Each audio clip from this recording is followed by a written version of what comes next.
Olá, essa aula agora é sobre eletroquímica. A eletroquímica é toda a parte da fisicoquímica em que existe uma relação entre reações químicas e transferência de elétrons. Quando uma espécie química transfere elétrons para outra, espécie química quer dizer átomo, molécula ou íon. Esse tipo de reação com transferência de elétron é chamada de oxirredução. E na oxirredução acontece mudança do número de oxidação de algum átomo de elemento químico na espécie que perde elétron e na espécie que recebe elétron. E nos últimos anos no Enem, o aspecto da eletroquímica que tem maior importância é o estudo das pilhas, também chamadas celas galvânicas. Uma pilha, ela sempre tem dois terminais, o positivo e o negativo, também chamados polo positivo e polo negativo. Numa pilha comercial vem escrito, por exemplo, nessa está escrito que aqui é o polo positivo e aqui é o polo negativo. Mas se você não tivesse essas indicações, o uso de um voltímetro te permite descobrir isso, porque o voltímetro ele tem dois fios, um vermelho e um preto, que terminam em duas extremidades metálicas. Para usar o voltímetro, você deve encostar a extremidade do fio vermelho no ponto de maior potencial e do fio preto na extremidade de menor potencial. E o voltímetro vai te dar a diferença de potencial. Então, se eu encostar dessa maneira aqui, ele vai me indicar que a diferença de potencial é de 1,5 volts. Aí você vai falar, mas Canto, se não está escrito quais são os polos, e se eu colocar os fios ao contrário? Se colocar os fios ao contrário, o voltímetro vai indicar menos 1,5 volts. Tanto faz medir de um jeito ou do outro, o que o voltímetro vai estar te dizendo, aí que é importante, é que um desses terminais tem potencial elétrico maior e o outro tem um potencial elétrico menor. Em toda a pilha, não importa se você está discutindo em física ou em química, o polo, o terminal positivo é o terminal de maior potencial elétrico e o terminal negativo é o de menor potencial elétrico. E se você montar um circuito elétrico aqui com um fio condutor, que pode ter, por exemplo, um LED ou uma lâmpada, o que vai acontecer? Elétrons vão se movimentar pelo fio espontaneamente, saindo do terminal negativo, do de menor potencial, e espontaneamente vão se movimentar para o terminal positivo. Isso é um fato da física que vale também na química e vai ser muito útil para você nessa aula de revisão. Elétrons se movem espontaneamente de pontos de menor potencial elétrico para pontos de maior potencial elétrico. E na química, nós usamos a ideia de potencial elétrico também. Só que, ao contrário dos físicos, que colocam o referencial deles numa determinada situação, que é o afastamento infinito de cargas, nós colocamos o zero da escala, o nosso referencial, num determinado eletrodo padrão, que a gente chama de eletrodo padrão de hidrogênio. Mas a ideia é a mesma, elétrons se movem espontaneamente do ponto de menor potencial para o ponto de maior potencial elétrico quando você fecha o circuito com materiais eletricamente condutores. Você também precisa lembrar que numa pilha, num dos terminais acontece perda de elétrons, acontece oxidação, é o terminal negativo, aquele que perde os elétrons. Aqui dentro alguém perdeu elétron e esse alguém sofreu oxidação. Onde acontece oxidação é chamado de ânodo ou anodo. Tanto faz pôr o acento ou não na primeira letra, né? Tem gente que acentua ânodo, outros não e falam anodo. E onde chegam os elétrons, alguma espécie química aqui vai receber elétrons. Ela vai, ao receber elétrons, ter um abaixamento de carga elétrica, abaixamento, redução de NOx, número de oxidação. Nós chamamos esse processo de redução. E a redução acontece no terminal que a gente sempre chama de cátodo. Então não importa se é numa pilha, ou até mesmo numa eletrólise, que é um processo não espontâneo, um processo forçado, sempre a oxidação, perda de elétrons, acontece no ânodo e o recebimento de elétrons acontece no cátodo, que alguns não colocam acento e leem catodo. Muito bem, vamos aplicar essas ideias. Em 1938, o arqueólogo fulano, diretor do museu tal, encontrou um objeto estranho na coleção da instituição que poderia ter sido usado como uma pilha, similar às utilizadas em nossos dias. A suposta pilha, datada de cerca de 200 a.C., é constituída de um pequeno vaso de barro, argila, no qual foram instalados um tubo de cobre, aqui está, uma barra de ferro, aqui está a barra de ferro, aparentemente corroída por ácido, e uma tampa de betume, asfalto, que é um material isolante elétrico. Aqui está o isolante elétrico que não deixa ter contato elétrico entre o ferro e o cobre, conforme ilustrado. Considere os potenciais padrão de redução. Nós chamamos potencial padrão de redução esse potencial elétrico que é medido com voltímetro. A gente mede em relação a um eletrodo de referência usado na química, como eu disse, chama eletrodo padrão de hidrogênio. E nós chamamos de potencial de redução porque o número resultante dessa medida, o potencial elétrico, nos informa a tendência de receber elétrons, de acontecer redução. Então é importantíssimo você saber que quando você recebe potenciais de redução, a mensagem que está aqui é o seguinte, ó, para o ferro 2 se reduzir a ferro 0, existe uma tendência expressa por esse número, menos 0,44 volts. Para o hidrogênio H+, íon hidrogênio, se reduzir a gás hidrogênio H2, a medida de potencial é 0. E para que o cobre 2 se reduza a cobre 0, cobre metálico, o potencial é esse.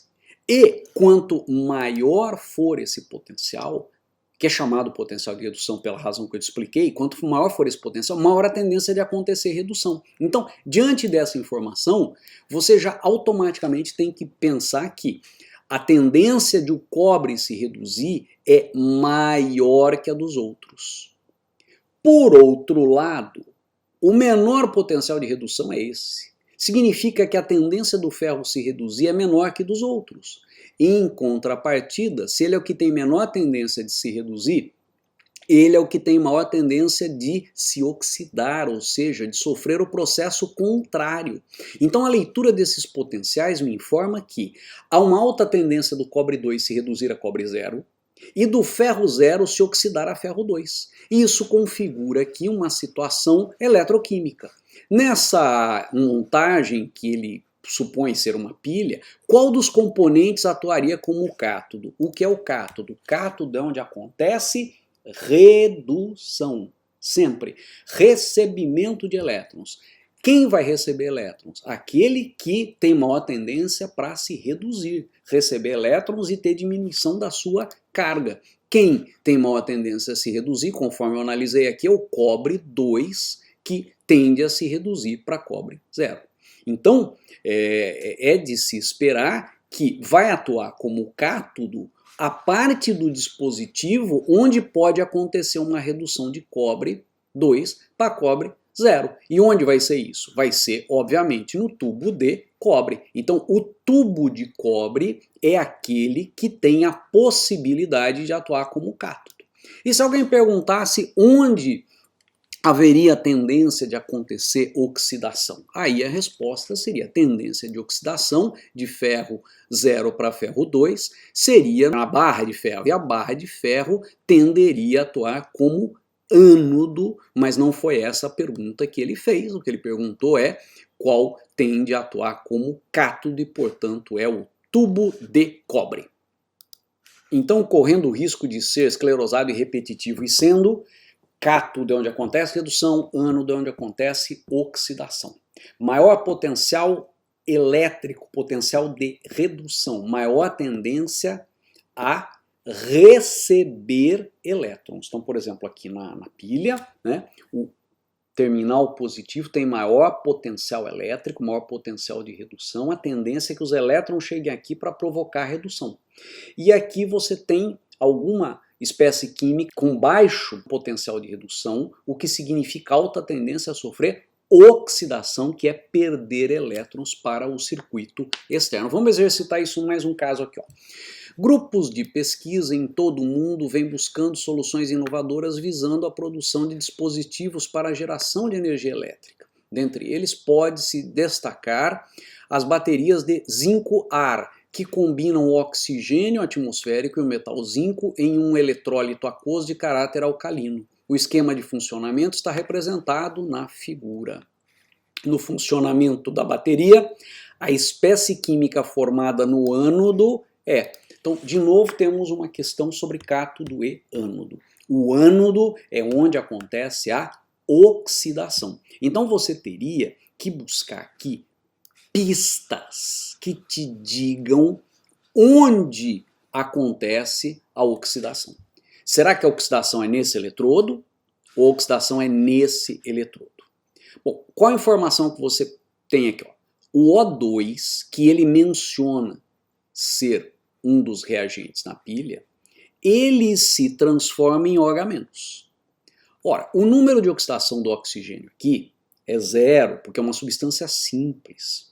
Já aqui, o número de oxidação do oxigênio é -2. Então, o que aconteceu com o oxigênio?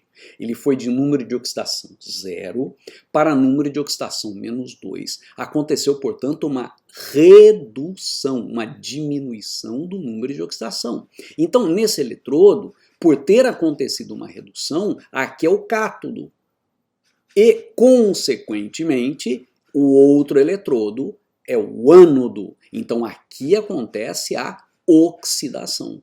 E ele, por meio desta seta, informa que alguma coisa presente aqui no meio se transforma em ZnOH4 2-. Então, no ânodo, a espécie química formada é esta da alternativa E. O zinco está com o número de oxidação 0, e se você calcular o número de oxidação do zinco aqui, você vai ver que +2 é a carga dele, o NOx dele, número de oxidação. Portanto, houve de fato oxidação do zinco, de carga 0 para carga +2, confirmando a análise que a gente havia feito. Uma terceira questão que eu quero discutir com você, ainda na linha de pensamento de que o potencial de eletrodo, o potencial padrão de semicela, potencial padrão de eletrodo, potencial de redução, são nomes diferentes para indicar a mesma coisa. Ele te oferece uma mensuração da tendência de acontecer redução, recebimento de elétrons. Elétrons vão espontaneamente para pontos do circuito de maior potencial. Por outro lado, menor potencial de eletrodo, de semicela, menor potencial de redução, indica tendência a sofrer oxidação. Vamos então para uma questão que diz assim: algumas moedas utilizam cobre metálico em sua composição. Cobre metálico quer dizer o metal cobre, cobre com NOx 0, número de oxidação 0. Esse metal, ao ser exposto ao ar úmido, na presença de gás carbônico, sofre oxidação, perda de elétrons, formando o zinabre, um carbonato básico de fórmula papapá. Aqui você percebe que o cobre ele faz parte de um composto iônico, esse cobre é 2+. Então ele passou de cobre 0 para cobre 2+, que é tóxico ao ser humano e, portanto, caracteriza-se como um poluente do meio ambiente. Com o objetivo de reduzir aqui não no sentido eletroquímico do termo, no sentido aqui da língua portuguesa, diminuir. Com o objetivo de diminuir, minimizar a contaminação com esse zinabre, diminuir o custo de fabricação e aumentar a durabilidade das moedas, veja, algumas moedas utilizam cobre metálico, para evitar a produção de zinabre, isto é, para evitar que o cobre se oxide a cobre 2, então, aumentando a durabilidade das moedas. É comum utilizar ligas resultantes da associação do cobre com outro elemento metálico.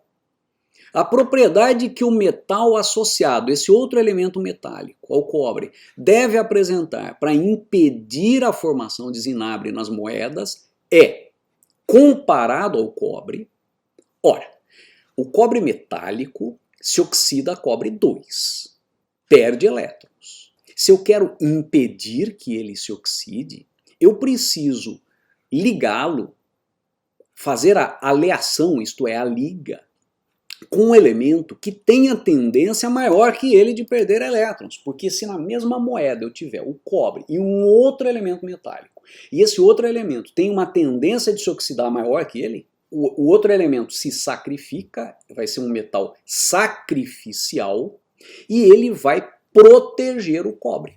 Nós dizemos que esse outro metal, ele vai ser como uma espécie de ânodo de sacrifício. Quer dizer, esse metal ele vai se oxidar, ânodo, oxidação, e ao se oxidar, preserva o cobre. O cobre vai ser colocado numa situação como se ele fosse um cátodo. Então nós dizemos que o cobre vai ter uma proteção catódica, porque um metal de sacrifício ou ânodo de sacrifício vai estar junto. Essa é uma situação comum em casco de navio, colocar zinco, principalmente zinco, no casco do navio para preservar o casco de ferro. Aqui o Enem aplica essa situação a uma moeda de cobre. Então ele quer saber esse metal de sacrifício em relação ao cobre, o que ele tem que ter? Ora, ele tem que ter uma maior tendência de se oxidar, e se ele tem uma maior tendência de se oxidar, ele tem menor potencial de redução, porque menor potencial de redução significa baixa tendência a se reduzir, alta tendência a se oxidar. Portanto, a alternativa é C. Bom, e essa é a aula que às vezes tem que voltar, pausar, assistir de novo, caso tenha ficado alguma dúvida, porque é um assunto de grande incidência e tem muitos conceitos envolvidos, tá bom? Espero que tenha te ajudado. Grande abraço e até a nossa próxima aula.